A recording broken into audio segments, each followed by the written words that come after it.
Students चलिए आगे बढ़ते हैं। पेज नंबर 11 पे हम हैं। तो factors that cause the first world war, यानी फर्स्ट वर्ल्ड वार क्यों हुआ, उसका पीछे क्या क्या मकसद था, वो सब अब हम जानेंगे।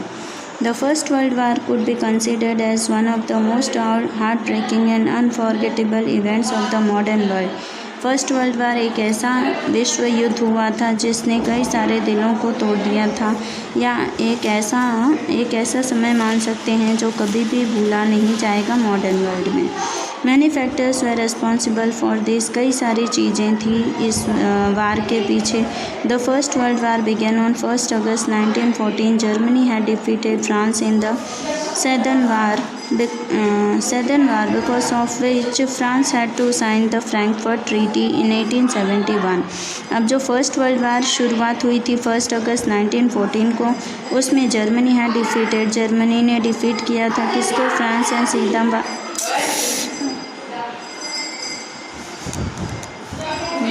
जिसकी वजह से क्या हुआ था, जो फ्रैंकफर्ट ट्रीटी थी, अब उन्होंने war because of which France had to sign, जिसके कारण ये हुआ कि फ्रांस जो है वो हार गया और उसको साइन करना पड़ा अपना फ्रैंकफर्ट ट्रीटी, जो कि 1871 में हुआ। According to which France had to pay a war fine as well as give away 2 of its provinces, जिसका मतलब या जिसका उद्देश्य ये था कि फ्रांस को पैसे भी भरने थे पैसों के तौर पर, यानी फ़ाइन के तौर पर उनको क्या अपने कोई भी 2 राज्य उनके नाम पे करने थे, Lorraine and Alsace to Germany. Lorraine और एल्सेस 2 राज्य जो थे वो जर्मनी को देने पड़े।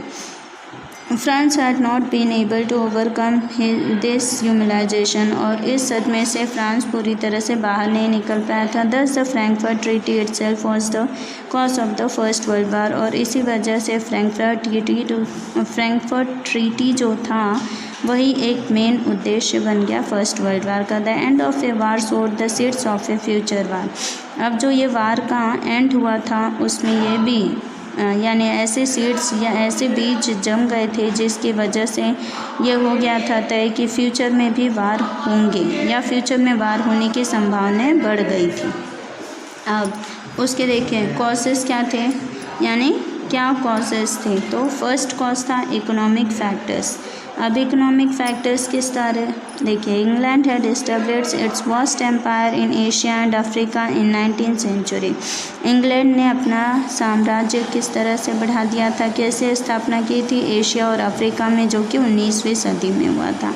It exploited it's colonies economically and became rich. अब उसने अपनी कॉलोनीज़ को धीरे धीरे फाइनेंशियली यानी रुपये पैसों से बढ़ा दिया और वो अमीर बन गया। Due to industrialisation and swift colonisation, जिसकी वजह से उसके अंदर बहुत बड़ी बड़ी इंडस्ट्रीज़ का निर्माण हुआ, कॉलोनीज़ का निर्माण हो गया। Europe required huge quantity of raw material. अब यूरोप को बहुत सारे रॉ मटेरियल की ज़रूरत पड़ी in the last quarter of the 19th century, और उनको ज़्यादा ज़रूरत कब पड़ी थी 19वीं सदी में। तो Germany has started the competition to procure the markets in Asia and Africa, जिसके वजह से जर्मनी ने यह डिसाइड किया कि वो एक कंपटीशन हेल्प करेंगे मार्केट्स की, जो कि एशिया और अफ्रीका के बीच होगा। Germany started supplying cheaper goods in comparison to England and France. Germany ने क्या आइडिया लगाया कि वो सस्ते दाम में अपने गुड्स को सेल करेंगे, जबकि इंग्लैंड और फ्रांस महंगे सेल करते थे।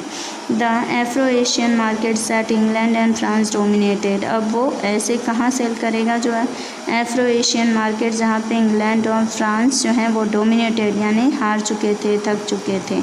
वेयर दस ब्रोकन अप बाय जर्मनी, इस तरीके से जर्मनी से वो लोग अब टूट चुके थे।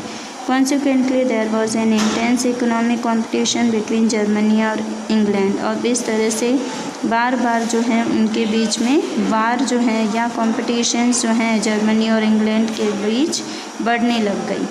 सेकंड है मिलिट्रिज्म। अब military force was decided to import for the competition that the European nations got into their expansion। Military force जो थी वो भी बहुत ज़्यादा ज़रूरी मानी गई थी क्योंकि कंपटीशन जो यूरोपियन नेशंस के बीच में हो रहा था उसको बढ़ाने के लिए मिलिट्री फोर्स का होना बहुत ज़रूरी था। England, France, Austria, Russia etcetera इन सारे राज्यों के लिए had begun expanding their military power, इसलिए इन सारे कंट्रीज़ ने अपने मिलिट्री पावर को बढ़ाना शुरू कर दिया। While in countries like Japan, Italy and Germany compulsory military training had started, जबकि जापान, इटली और जर्मनी में क्या हो गया, कंपलसरी मिलिट्री ट्रेनिंग की शुरुआत कर दी गई। Production of weapons was increased under the pretext of self defence, लोगों को अपनी रक्षा के लिए क्या किया गया, वेपन्स प्रोवाइड कर दिए, यानी प्रोडक्शन चालू हो गया कि इस तरह के औजार होंगे जिससे लोग अपने बचाव के लिए अपने पास रख पाएँ। Thus militarism got an impetus and military competition added to economic competition created a serious atmosphere of war. अब इसी तरह से मिलिट्री जो थी काफ़ी डिमांड में आ गए और मिलिट्री कंपटीशन था जो इकोनॉमिक कंपटीशन की तरह सबके दिल दिमाग में सीरियसली एटमॉस्फेयर जो है वो वार का बढ़ने लगा, यानी जैसे भी वार होगा तो उसमें मिलिट्री फोर्स का होना, इकोनॉमिक कंपटीशन का, दोनों चीज़ों की प्रॉपर होना बहुत ज़रूरी हो गया। अब थर्ड क्या था, थर्ड था ग्रुपिज़म। ग्रुपिज़म यानी संगठन, लोगों का संगठन किस तरह से बना। ग्रुपिज़म यानी सीक्रेट ट्रीटीज़, यानी कि छुपा हुआ जो रहस्य था वो क्या था। Groupism and secret treaties played a major role in the first world war, यानी फर्स्ट वर्ल्ड वार में ये मेन इम्पॉर्टेंट ग्रुपिज़म, लोगों ने किस तरह से ग्रुपिज़म बनाया, कैसे सीक्रेट ट्रीटीज़ यानी कि अपनी अपनी गुप्त रणनीतियाँ बना ली। तो the world was divided into two groups before the first world war, first world वार से पहले पूरा विश्व जो है दो भागों में विभाजित हो गया। On one side was the group of Germany, Austria, Hungary, Bulgaria and Turkey. अब पहले साइड में कौन कौन था, Germany, Austria, Hungary, Bulgaria and Turkey, और दूसरी तरफ जो ग्रुप था वो था England, France, Russia and Japan का। A feeling of jealousy, enmity, mistrust, fear and hatred evolved between the groups, which was an important factor of the First World War, जिसकी वजह से ये दोनों ही दलों में जो हैं जेलेसी, एनिमिटी यानी लोगों में मतभेद, लोगों के अंदर दुश्मनी, लोगों का एक दूसरे पर विश्वास न होना, डर का माहौल, हेट्रेड, एक दूसरे से नफ़रत करना, ये सारी चीज़ें मेन कारण बन गई हैं कि विश्व वार होने का। यानी दोनों ही तरह से जब दो ग्रुप में बट गया तो दोनों ही दलों में एक दूसरे के प्रति नफ़रत बढ़ती गई, जिसके कारण विश्व वार होना ज़रूरी हो गया था।